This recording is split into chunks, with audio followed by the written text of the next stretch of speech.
Okay, so good afternoon students. तो हमने जो है कल देखा था जो फैट्स एंड ऑयल्स है, राइट, उनका डाइजेशन एब्जॉर्प्शन हमने देखा, उसके बाद ट्रांसपोर्ट, और कल हमने फंक्शंस देखे थे, राइट। सो जो फैट है जनरली जो जनरली कंट्रीब्यूट करता है टेक्सचर, फ्लेवर, टेस्ट और जो है पैलेटेबिलिटी भी इंक्रीज करने में हेल्प करता है डाइट की, राइट। जैसे हम बोल सकते हैं कि जो फैट है एक्चुअली एक इफेक्टिव मीडियम माना जाता है। जो भी डीप फ्राइंग जब प्रोसेस होती है, राइट, तो वहां पे जो हीट है, ठीक है, वो कोई भी फूड जो है जो डीप फ्राई किया जाता है उसमें ट्रांसफर होती है, राइट। उससे क्या होता है, एक तो वो प्रॉपरली कुक होता है और उसके साथ में जो भी फ्लेवर्स है, राइट, वो जैसे जो भी हम जैसे कुछ तलना हो गया, राइट, तो अगर कुछ स्पाइसेस होंगे उसमें, तो वो जो फूड है उसके अंदर तक वो जाएंगे स्पाइसेस, उसका फ्लेवर जो है वो अंदर तक चला जाएगा, राइट। सो उसके बाद में फैट जो है, ठीक है, उसमें highest energy heat energy density जो है वो हाईएस्ट होती है, राइट। और अबाउट 1 ग्राम फैट जो है इक्वल्स टू 9 किलो कैलोरीज जो है वो देता है, right. So basically it is a major storage form of energy हमारी बॉडी में, जो एक लीस्ट जिसको लीस्ट स्पेस लगती है, राइट। तो इस तरह का वो कंपोनेंट होता है। और जो है मिनिमम वाटर जो है वहां पे लगता है, जो हाइड्रेशन प्रोसेस जो है उसको होने के लिए, राइट। अगर प्रोटीन और अगर कार्बोहाइड्रेट से अगर कंपेयर करें तो, राइट। और एडिपोज सेल्स जो है उसमें अबाउट 80% तक जो है लिपिड जो है स्टोर होता है, और जो और उसके साथ में एडिपोज सेल्स में 80% लिपिड होता है, और बाकी का जो 20% है वो वाटर और प्रोटीन रहता है, राइट। सो तो फैट जो है और भी एसेंशियल माना जाता है, जिसकी वजह से जो हम बोल सकते हैं कि एक प्रोटेक्टिव रोल जो फैट का होता है, जैसे लिनोलेइक एसिड या फिर लिनोलेनिक एसिड, जो PUFA जो है unsaturated fatty acid, polyunsaturated fatty acid जो होते हैं बहुत एसेंशियल होते हैं, जो एक कार्डियो प्रोटेक्टिव रोल जो है उनका होता है।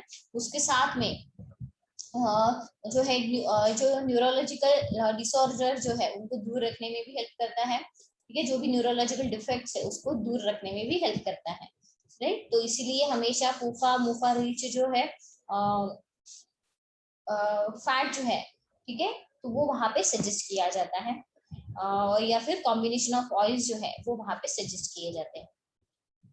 उसके बाद में जो फैट है वो और भी हम देखेंगे तो जो फैट सोल्युबल विटामिन है, राइट, जैसे ADE, K है, राइट, तो उसके एब्जॉर्प्शन को प्रमोट करता है। उसके साथ में जैसे कुछ पेशेंट को जैसे सिस्टिक फाइब्रोसिस वगैरह रहता है, राइट, सो वहां पे सिस्टिक फाइब्रोसिस में क्या होता है, फैट जो है वो पुअरली एब्जॉर्ब होता है, राइट। तो ऐसे पर्सन जो है फैट सोल्युबल विटामिन की डेफिशिएंसी के हायर रिस्क पे होते हैं, राइट। तो यहाँ पे ऐसे पेशेंट को जनरली जो एक वाटर मिसिबल प्रिपरेशन जो है, ठीक है, यानी फैट जो है वहां पे डाला जाता है, और वो जो है ऐसे विटामिन जो है, ठीक है, वो प्रिस्क्राइब किए जाते हैं।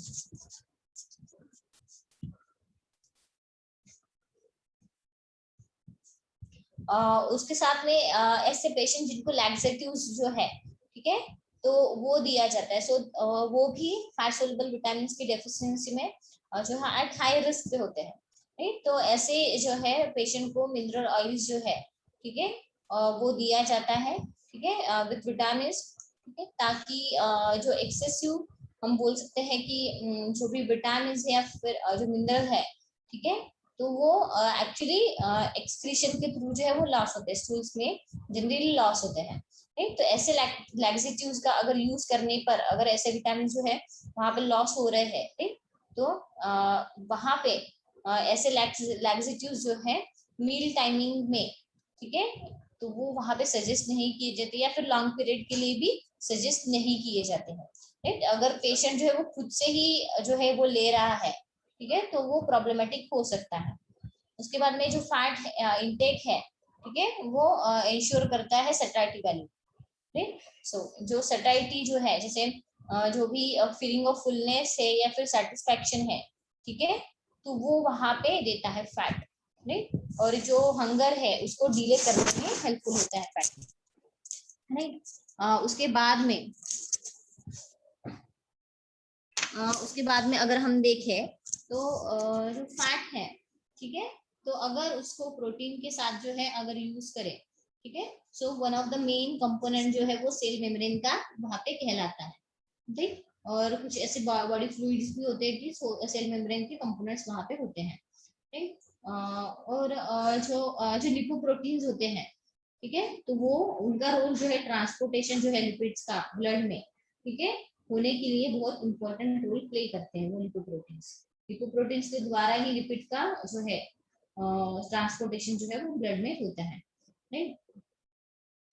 उसके बाद में जैसे फैट्स है, राइट, तो वो एज एन थर्मल इंसुलेटर जो है वो काम करते हैं, ठीक है। जनरली ये थर्मल इंसुलेटर जो है, जो भी सबक्यूटेनियस जो टिश्यूज हैं या फिर जो सर्टन ऑर्गन्स जो है वहां पे पाए जाते हैं, राइट, तो वहां के जो भी फैट रहेगा सबक्यूटेनियस टिश्यू में, जो भी फैट अवेलेबल रहेगा या फिर जो जो ऑर्गन्स में जो भी फैट कंटेंट रहेगा ऑर्गन्स में मींस ऑर्गन्स के टिश्यूज में, ठीक, तो एज अ प्रोटेक्टिव लेयरिंग रहती है एक्चुअली फैट की, ठीक है, तो वो फैट जो है एज एन थर्मल इंसुलेटर का काम करेगा, ठीक।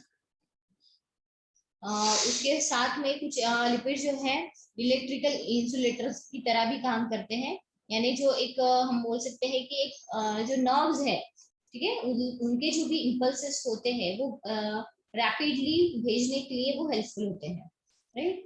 तो एक वहां पे एक रैपिड प्रोपोगेशन जो है, ठीक है, डिपोलराइजेशन का वहां पे उसको बोला जाता है। तो जो भी नर्व इम्पल्सेस है या फिर जो भी माइलिनेटेड नर्व्स हैं, ठीक है, तो वो वहां पे उसकी वेव्स जो है वो रैपिडली भेजने में बहुत हेल्पफुल होते हैं, राइट। उसके बाद में जो फैट कंटेंट होता है नर्वस टिश्यू का, ठीक है, वो हाई होता है, राइट, तो इसकी वजह से वहां पे नीड ज्यादा बढ़ जाती है। उसके बाद में सपोज जैसे एनोरेक्सिया नर्वोसा है, ठीक है, तो यहाँ पे क्या होता है, जो बॉडी का जो भी फैट लेवल है, ठीक है, वो लेस देन 5% जो है वो लो हो जाता है, तो इसकी वजह से हम देखते हैं कि इंसुलेशन से रिलेटेड प्रॉब्लम्स वहां पे पेशेंट में दिखाई देती है, राइट। उसके साथ में जो है सपोज जो डाइटरी फाइबर्स है उनमें एंटीऑक्सीडेंट्स होते हैं, ठीक है, ये सभी को पता है, नहीं। सो एक जो भी एंटीऑक्सीडेंट रहते हैं तो वो जो भी ऑयल रहेगा जो भी फैट रहेगा उनको एक स्टेबिलिटी प्रदान करते हैं, या फिर जो एक रैंसिडिटी जिससे हो सकती है, राइट, फैट की वजह से, तो वहां पे जो रैंसिडिटी है उसको प्रिवेंट करने का काम ये जो एंटीऑक्सीडेंट्स है वो करते हैं, राइट। तो जैसे पाल्म ऑयल है, तो यहाँ पे हमने देखा था कि टोकोट्राइनॉल्स, टोकोफेरॉल्स या फिर बीटा कैरोटीन जो है इसमें प्रेजेंट होते हैं, राइट। टोकोट्राइनॉल्स, टोकोफेरॉल्स वगैरह जो है, ठीक है, ये हमको पता है विटामिन ई जो है, ठीक है, उसके कंपोनेंट्स होते हैं, और बीटा कैरोटीन यानी विटामिन ए वगैरह, राइट। तो ये vitamin A vitamin E as an antioxidant role play करते हैं। तो ये पाल्म ऑयल में जनरली पाए जाते हैं। उसके बाद सिसमी ऑयल जो है, तिल का तेल जो है, उसमें लिग्निन्स पाए जाते हैं। राइस ब्रान ऑयल है, उसको उसमें टोकोट्राइनॉल्स, टोकोफेरॉल्स है, ऑरिजिनॉल, फाइटोस्टेरॉल और स्क्वालिन जो है, ठीक है, उसमें से जो ओरिजिनल होता है, ठीक है, वो जनरली जो भी रिफाइंड राइस ब्रान ऑयल है जो फिजिकली वहां पे प्रोसेस किया जाता है, ठीक है, तो वो जनरली उसमें एक एबिलिटी होती है कि तो वो जो एचडीएल लेवल्स हैं, ठीक है, हाई डेंसिटी लिपोप्रोटीन उनके लेवल जो है वो इंक्रीज कर सकते हैं। जो एचडीएल हम सबको पता है कि जो भी हार्ट डिसीज वगैरह है उसको प्रोटेक्ट करने का काम जो है एचडीएल करता है, ठीक। तो इसलिए हमेशा जो लिपिड प्रोफाइल है उसमें अगर हम देखें तो ग्रेटर देन 50 जो है जो एचडीएल लेवल है वो होनी चाहिए वहां पे, ठीक। जो जैसे जैसे एलडीएल लेवल इंक्रीज होती है एचडीएल लेवल वैसे वैसे कम होती जाती है, इसलिए एचडीएल लेवल जो है वो कभी कम नहीं होने देना चाहिए, ठीक। उसके बाद में जैसे अनसेचुरेटेड फैट्स है, सॉरी, जैसे हमने देखा कि जैसे राइस ब्रान ऑयल है उसमें ओरिजिनल रहता है, नहीं, तो वो एक तो मैं जैसे मैंने बोला कि जो एचडीएल लेवल एलिवेट करता है, उस साथ में जो प्लाज्मा कोलेस्ट्रॉल लेवल है उसको डिक्रीज करता है, जो नर्व इम्बैलेंस है उसको ट्रीट करता है। उसके साथ में जो मेनोपॉज डिसऑर्डर्स वगैरह है, ठीक है, उसको भी ट्रीट करने में हेल्पफुल होता है। जो एजिंग है उसको रिटार्ड करता है। उसके साथ में उनमें जो है एंटी डैंड्रफ और एंटी इचिंग जो है एबिलिटी होती है। उसके बाद में जैसे हमने फंक्शन देखे हैं, तो उसकी टॉक्सिसिटी हमने देखी थी कि ओबेसिटी, हार्ट डिसीज वगैरह जो है, ठीक है, वो वहां पे होते हैं। कैंसर जो है वो उसकी वजह से होता है, तो ये हमने देखा था। ठीक है, इसको डिटेल में हमने देखा था, ओबेसिटी, हार्ट डिसीज और कैंसर को।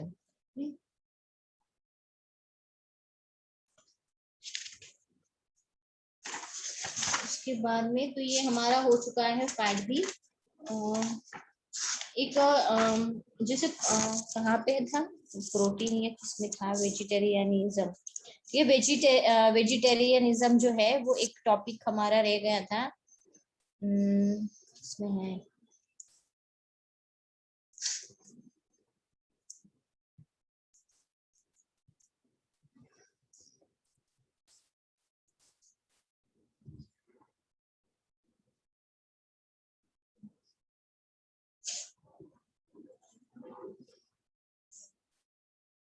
हाँ, प्रोटीन में जो है वेजिटेरियनिज्म जो है वो रह गया था, तो वो भी हम देख लेते हैं अभी।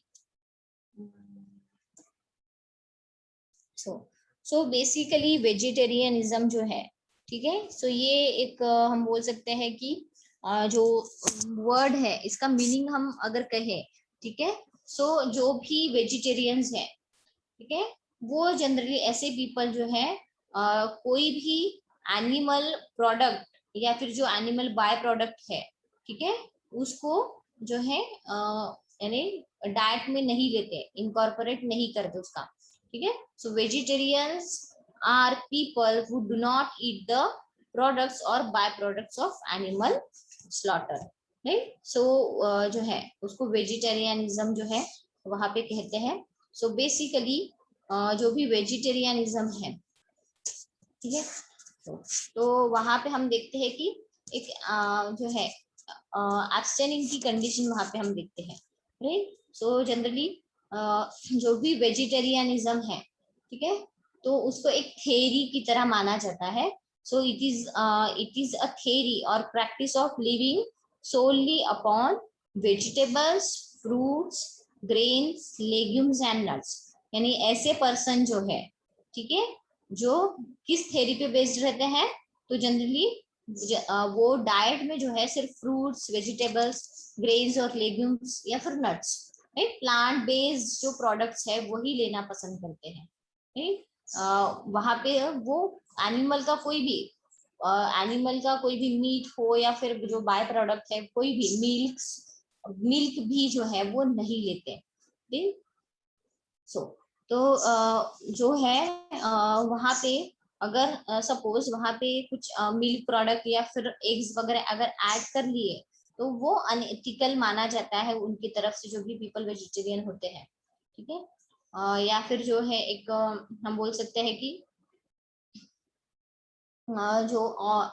जो भी फॉर्म्स है फ्लैश, हम बोलेंगे फॉर्म्स ऑफ फ्लैश, एक मीट है, सी फूड वगैरह है, ठीक है, तो वो एक्सक्लूड कर देते हैं। ठीक है, जनरली वेजिटेरियन डाइट में ऐसा होता है। राइट, पर बहुत सारे वेजिटेरियन ऐसे भी हैं जहाँ पे वो मिल्क और मिल्क प्रोडक्ट्स यूज करते हैं, भले ही वो मीट या फिर मीट प्रोडक्ट्स जो है कोई भी फिश भी नहीं यूज करते। तो वहां पे भी ऐसे जो है वो टाइप्स बने हुए हैं वेजिटेरियंस के।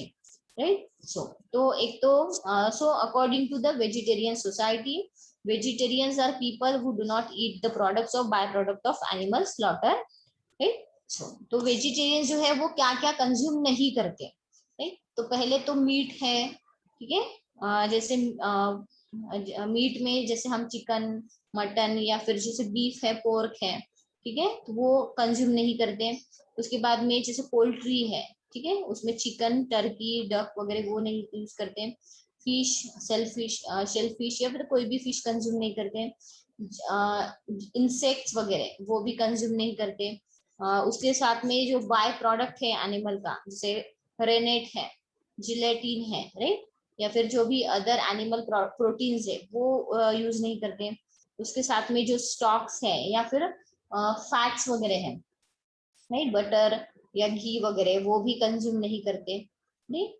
सो तो जो भी एनिमल स्लॉटर के दौरान जो है जो भी बाय प्रोडक्ट वहां पे होता है तो वो कुछ भी कंज्यूम नहीं करते, ठीक है। पर यहाँ पे कुछ वेजिटेरियन ऐसे भी होते हैं कि उन जो बाय प्रोडक्ट कंज्यूम करते हैं पर वो जो भी एनिमल्स जो है वो कंज्यूम नहीं करते, राइट। बाय प्रोडक्ट्स यानी उनके जो एग्स वगैरह होते हैं या फिर डेयरी प्रोडक्ट्स जो है, मिल्क, चीज या फिर योगर्ट या फिर जैसे हनी है, राइट, तो वो कंज्यूम करते हैं, राइट। पर बाकी जो है जैसे मीट वगैरह है वो कंज्यूम नहीं करते, okay. So vegetarians typically consume a range of fruits, vegetables, nuts, seeds, grains and pulses, as well as meat substitutes that derive from these food types. So vegetarianism is generally less strict than veganism.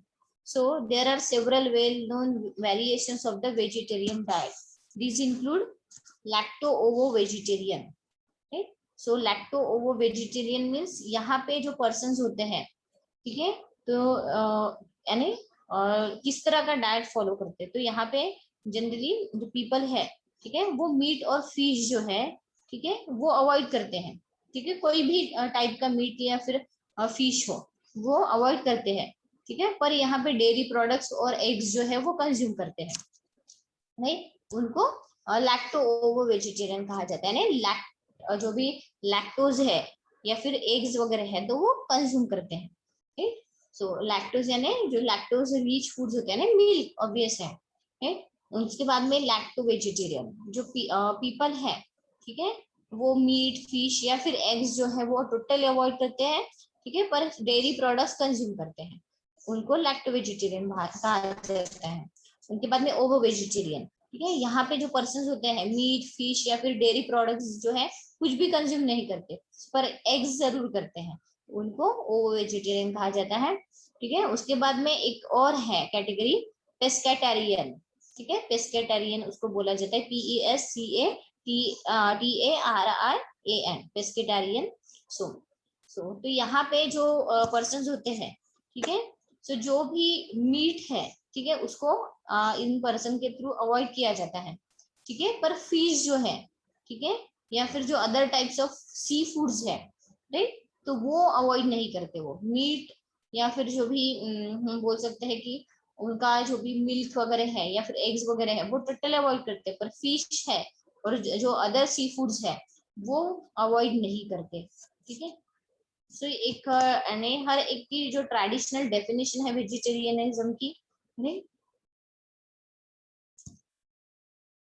और vegan का आपको पता है, vegan यानी जो है पूरा animal product जो है, ठीक है, या फिर उसके बाय प्रोडक्ट कुछ भी हो, ठीक है, वो यूज नहीं करते, ठीक है, जैसे मीट हो गया, ठीक है, फिश हो गया, वो टोटली अवॉइड करते हैं, उसके साथ में उनके बाय प्रोडक्ट जैसे मिल्क है, मिल्क प्रोडक्ट है, एग्स वगैरह वो भी अवॉइड करते हैं, और उसके साथ में वेगन्स जो है जैसे लेदर वगैरह जो रहता है, राइट, क्लोथिंग में अगर यूज करते हैं, हैट वगैरह बनाते हैं या फिर जो शूज वगैरह बनाते हैं, ठीक है, एनिमल इसके थ्रू, ठीक है, तो वो भी अवॉइड करते हैं, यानी टोटली हम कह सकते हैं कि क्रूएल्टी फ्री जो है, ठीक है, वो अपनी लाइफ जो है वो बनाते हैं, वेगन्स जिनको बोला जाता है, राइट। जो भी यानी वहां पे कोई भी तरह का एक्सप्लॉइटेशन जो है, ठीक है, तो वो वहां पे उनकी तरफ से नहीं होता, ठीक है, जो भी क्रुएल्टी की जाती है एनिमल के साथ, ठीक है, तो उससे भी वो दूर रहते हैं, तो वो जो वेगन्स है स्ट्रिक्टली जो है ऐसे फूड्स जो है कंज्यूम करते हैं जो प्लांट बेस्ड हो, ठीक है, स्ट्रिक्टली जो भी एनिमल बेस्ड जो भी प्रोडक्ट है, जो भी फूड है, ठीक है, वो टोटली वो अवॉइड करते हैं। तो इस तरह से वेजिटेरियनिज्म की जो है डेफिनेशन थी, ठीक। सो ये रह गया था, बाकी जो है स्टारवेशन का भी मैंने बता दिया था कल। उसके बाद में जो टॉक्सिकेशन जो है वो भी हमने देखा था।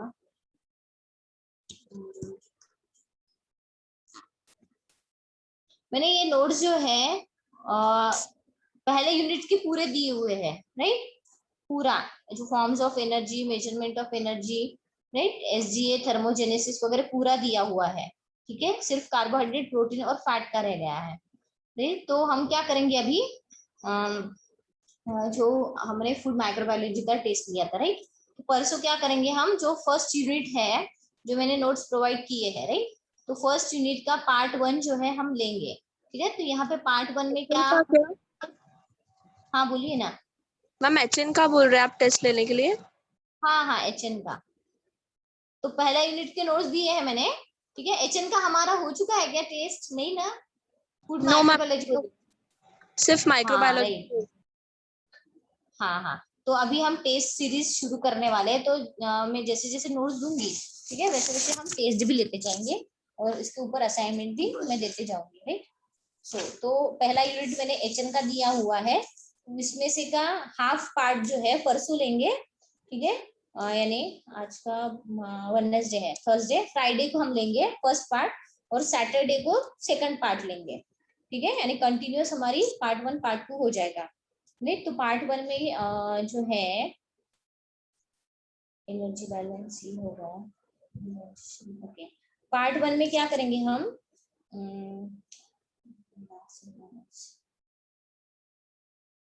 जो पोटेशियम एंड क्लोराइड है, वाटर एंड इलेक्ट्रोलाइट्स में sodium, potassium and chloride, right, तो वहां तक हम पार्ट 1 में लेंगे, राइट, आप ध्यान दीजिए। ठीक है, जो water, electrolyte and acid base balance में जो फर्स्ट पार्ट है, sources, functions and distribution, deficiencies of the following, यानी water, electrolyte, sodium and potassium and chloride, right, तो ये पार्ट में लेंगे। और सेकंड पार्ट में जो है हम मैकेनिज्म ऑफ वाटर बैलेंस से लेके जो बीएमआर है, ठीक है, वहां तक लेंगे। ये 2 पार्ट्स हो गए हमारे, नहीं तो शुक्रवार को हम जो डाइजेशन, एब्जॉर्प्शन जो है वो हम लेंगे। ठीक है, जो transportation across the cell membrane किस तरह से होता है वो, और जो इलेक्ट्रोलाइट जो है सोडियम, पोटेशियम, क्लोराइड, वहां तक हम लेंगे। और उसके बाद में सेकंड जो पार्ट है वो मैकेनिज्म से लेंगे। ठीक है, mechanism of water balance, electrolyte balance, acid base balance and water intoxication और एनर्जी बैलेंस में सारे forms of energy, measurement of energy, SDA, thermogenesis, BMR, estimation of BMR and factors affecting BMR, ये हम लेंगे। ठीक है, हाँ हाँ मैम आपने जो पीडीएफ भेजे हैं बीएचएम वाला जो लिखा हुआ है जिसमें यूनिट 1 में प्रोफेशनल किचन एंड कुकिंग है, मैम ये वाले पूरे नोट्स ही है क्या? हाँ हाँ, उसमें से आपको जो जॉब डिस्क्रिप्शन है ना वो है, उसके बाद में ऑर्गेनाइजेशन ऑफ फूड प्रोडक्शन जो है, ऑर्गेनाइजेशन में पूरा आएगा ना, किचन किस तरह का होना चाहिए, किचन लेआउट किस तरह का होना चाहिए, राइट, या फिर जो हम बोल सकते हैं कि स्टाफ किस तरह से डिस्ट्रीब्यूट होना चाहिए, वो सब उसमें आएगा। कौन कौन से इक्विपमेंट्स वहां पे होने चाहिए, तो वो सब सारा उसमें आएगा, इसलिए मैंने वो पीडीएफ भेजी थी। ठीक है, एक तो हैंड रिटन या फिर ऐसे भेजूंगी मैं, तो आपको पूरा फिर आइडिया आ जाएगा कि आपको क्या लिखना है वहां का। ठीक है, वो मैंने आपको दे के रखे हैं कि आपके पास पढ़ने के लिए कुछ तो हो करके। ठीक है, और वो अच्छे नोट्स है, वहां पे जॉब अलोकेशन वगैरह जो है वहां का आप वैसे के वैसे ही लिखोगे, सिर्फ वहां पे थोड़ा डिटेल में है, उतने सारे पॉइंट्स लिखने की कोई जरूरत नहीं, 3-4 पॉइंट्स भी लिखे तो भी सफिशियंट है।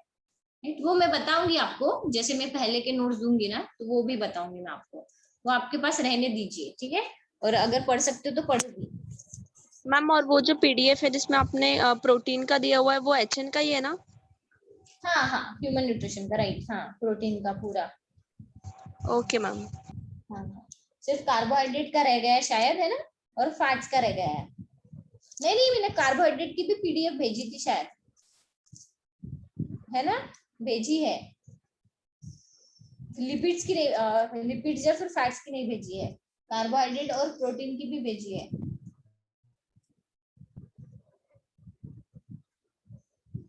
नहीं भेजी होगी तो बता दीजिएगा मुझे, मैम मैं इसमें भेज सिर्फ दूंगी। प्रोटीन ही दिया हुआ है। ठीक है, मैं कार्बोहाइड्रेट की भी भेज दूंगी, क्योंकि मैंने कार्बोहाइड्रेट पढ़ा था ना, मुझे ऐसा लग रहा है कि मैंने भेज दिया था। मैम एक्चुअली प्रोटीन, कार्बोहाइड्रेट ये हमको एडवांस केमिस्ट्री जो है मैम उसमें भी है, तो इसलिए वो कंफ्यूज हो रहा नहीं है। नहीं नहीं, एक्चुअली एडवांस के कंफ्यूज मत होइए, केमिस्ट्री, एडवांस केमिस्ट्री में आपको सोर्सेस वगैरह नहीं दिए जाएंगे, वहां पे आपको पूरी रिएक्शन वगैरह है, फॉर्मूलाज वगैरह है, स्ट्रक्चर वगैरह है, वो है वहां पे एडवांस केमिस्ट्री में। यहाँ पे आपको न्यूट्रिशन में क्या रहेगा, सोर्सेस रहेंगे, राइट, और उसका स्टोरेज, ट्रांसपोर्टेशन, ठीक है, डाइजेशन किस तरह से होता है वो रहेगा, उसका डेफिशिएंसी रहेगा, ठीक है, अगर सॉरी उसका अगर सपोज ज्यादा एक्सेसिव अमाउंट में चला गया तो उसका टॉक्सिक इफेक्ट क्या होगा, ये सब आपको न्यूट्रिशन में रहेगा। और वहां पे क्या रहेगा, जैसे प्रोटीन है उसका स्ट्रक्चर रहेगा, राइट, उसका फॉर्मूला रहेगा, जो भी जैसे कार्बोहाइड्रेट है CHO, ठीक है, C6H12O6, ये स्ट्रक्चर पूरा रहेगा, पूरा जो है डायग्राम रहेगी वहां पे उसकी, आपको कार्बोहाइड्रेट की, राइट, फॉर्मूला रहेगा, उसके साथ उसके जो क्लासिफिकेशन भी जो रहेंगे वहां पे स्ट्रक्चरल फॉर्म में रहेंगे वो क्लासिफिकेशन, राइट, यानी किस तरह से कार्बन आइटम्स कितने रहते हैं, हाइड्रोजन आइटम्स कितने रहते हैं, नाइट्रोजन ऑक्सीजन कितना रहता है, ये सारे जो है वहां पे रहेंगे, राइट। और डाइजेशन एब्जॉर्प्शन प्रोसेस जो है, ठीक है, थोड़ा यहाँ पे कैसे हम हमेशा बात करते कि अपर डाइजेस्ट सिस्टम में यहाँ पे डाइजेस्ट होता है, तो वहां पे कैसे रहेगा, डाइजेशन में आपको रिएक्शंस दिए रहेंगे, जैसे ग्लाइकोलिसिस है, ग्लूकोनियोजेनेसिस है, वो प्रोसेसेस पाथवेज जो है आपको दिए रहेंगे, ठीक है। तो कंफ्यूजन होने की कोई बात नहीं, यहाँ पे आपको जो है फंक्शंस वगैरह रहेंगे, वहां पे फंक्शंस वगैरह नहीं रहेंगे, राइट, वहां पे रिएक्शन प्रोसेसेस रहेगी, ठीक है, मैम सोर्सेज भी आपने जो पहले मॉड्यूल 1 करके जो HN के नोट्स भेजे थे मैम, उसमें कार्बोहाइड्रेट का दिया हुआ है क्या, अच्छा ठीक है, यस मैम। ठीक है, मैं एक बार देख लूंगी वो फिर भी क्या क्या दिया हुआ है वो, ठीक है ना। तो वही है कि यानी कंफ्यूज मत होइएगा, केमिस्ट्री थोड़ा अलग बात है और ये थोड़ा अलग है, भले ही वो मैंने सेम ही है केमिस्ट्री यानी, पर यहाँ पे हमको फंक्शन सोर्सेस वगैरह ज्यादा हो गया, ठीक है, टॉक्सिसिटी वगैरह यहाँ पे दी रहती है, वहां पे पाथवेज वगैरह रहते हैं, स्ट्रक्चर रहते हैं, जो अमीनेशन डीअमीनेशन रिएक्शंस रहती है, ये डिफरेंट डिफरेंट पाथवेज रहते हैं, हाइड्रोलिसिस प्रोसेस क्या है, जो हम यहाँ पे सिर्फ एक ही वर्ड्स यहाँ पे दिया रहता है कि हाइड्रोलाइज होता है बस, ठीक है, पर वहां पे डिटेल में दिया रहेगा कि हाइड्रोलिसिस प्रोसेस होती क्या है, वहां पे रिएक्शंस रहेंगी, किस तरह से आपका ग्लूकोज ग्लूकोज मॉलिक्यूल जो है, वो जो मोनोसैकेराइड यूनिट जो है वो प्लस होके किस तरह से वो डायसैकेराइड बनता है, इस तरह से पूरा डिटेल में आपको केमिस्ट्री में रहता है, तो इसलिए कंफ्यूज होने का कोई यही नहीं है चांस वहां पे, ठीक है।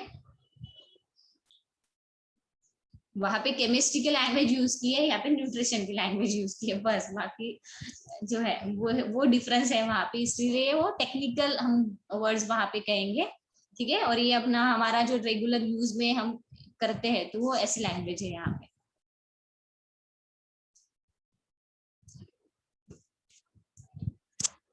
ठीक है। तो ये हमारा हो गया है, सिर्फ आपको अभी नोट्स देना बाकी है इसका, ठीक है, और इसके बाद में इसका थोड़ा प्रैक्टिकल का देखना पड़ेगा मुझे, फूड माइक्रोबायोलॉजी का। मैम आपने लिपिड्स का भी भेजा है पहले? नहीं, लिपिड्स का नहीं भेजा है मैंने शायद, मैम मैंने अभी जस्ट PDF देखा लिपिड्स का। भेजा है क्या, नहीं देखना पड़ेगा मुझे,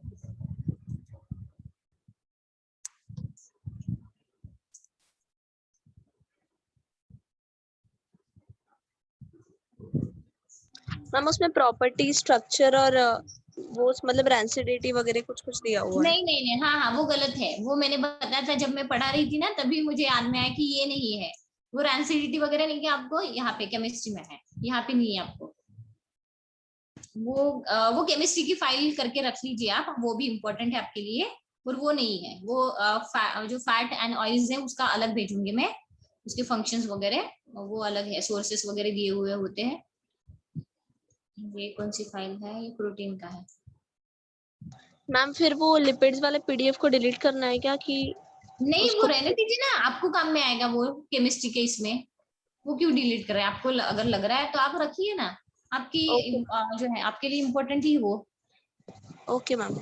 हाँ हाँ, ठीक है, सो हम यहाँ पे स्टॉप कर दे रहे हैं, ठीक है, सो उसके बाद में आपका लेक्चर मैंने ले लिया है एमएनटी का, तो वो नहीं होगा, ठीक है, और जानवी मैं आपका डाइट प्लान जो है वो चेक करके बताती हूँ, ठीक है, आपने भेजा है, हाँ हाँ, ठीक है, thank you all present. Ma'am ma'am हाँ बोलिए ना, बोलिए। वो बाकी का फोटोज आप भेजने वाले थे, हम कब लिखेंगे? अरे भेजे है ना कल मैंने, जो आपने बोला था एक डाइट प्लान का भेजना है तो मैंने भेजे है। अच्छा नहीं बाकी के मैम, भी भेजने क्या? वो अल्सर हाइपरटेंशन के आप भेजने वाले थे ना, हमने डाइट प्लान नहीं किए हैं तो। अल्सरेटिव कोलाइटिस वगैरह? हाँ। हाँ तो वो आपका ये जब हो जाए मुझे बता दीजिएगा, कॉन्स्टिपेशन एंड डायरिया का जब लिख के हो जाए, ठीक है, या फिर जो जैसे मैनुअल आ जाए तो आपके पास अगर वहां पे लिख के हो जाए तो मुझे बता दीजिएगा, मैं दे दूंगी वो। मैम आप वो मिनरल्स एंड विटामिन की जो वैल्यूज है वो निकालना कैसे है वो बताने वाले थे। अरे हाँ हाँ हाँ ठीक है ठीक है, तो एक और काम मैम करते एक हैं। बार वो जो लिस्ट है जिसमें फूड्स कौन से इंक्लूड करेंगे, वो वाली जो लिस्ट है मैम, वो जैसे कि वैसे लिख सकते हैं क्या, जो आपने मैनुअल भेजी है उसमें से? फूड्स की लिस्ट कौन सी मैंने, अच्छा फूड्स इंक्लूडेड, अच्छा अच्छा। हाँ मैम। हाँ वो लिख सकते हो नॉर्मल डाइट के लिए, या फिर आपको कुछ ऐड करना है उसमें तो आप भी ऐड कर सकते हो, ऐसा कुछ नहीं है, वो तो है ही सफिशिएंट है उतना। अगर आपको लगता है और कुछ ऐड करना है वहां पे वो भी आप कर सकते हो। मैम मैंने आपको भेजा डाइट प्लान एक्शन लिस्ट। आपका नाम? प्रगति मोरे। अच्छा ठीक है, जानवी और प्रगति का देखना है, ठीक है। तो ठीक है, आधे घंटे के लिए हम ज्वाइन हो जाएंगे, ठीक है, लास्ट में क्लास में, तो आपको वहां पे बता दूंगी। Okay ma'am. हाँ ठीक है ना, एक्चुअली मुझे क्लास लेते लेते वोमिटिंग की ये होती है प्रॉब्लम, तो थोड़ा उसकी वजह से ये कर रही थी मैं। ठीक है ना, कोई बात नहीं, आधे घंटे के लिए हम ज्वाइन हो जाएंगे, ठीक है, ओके, चलो फिर, thank you all. Thank you ma'am. Thank you ma'am. Thank you all.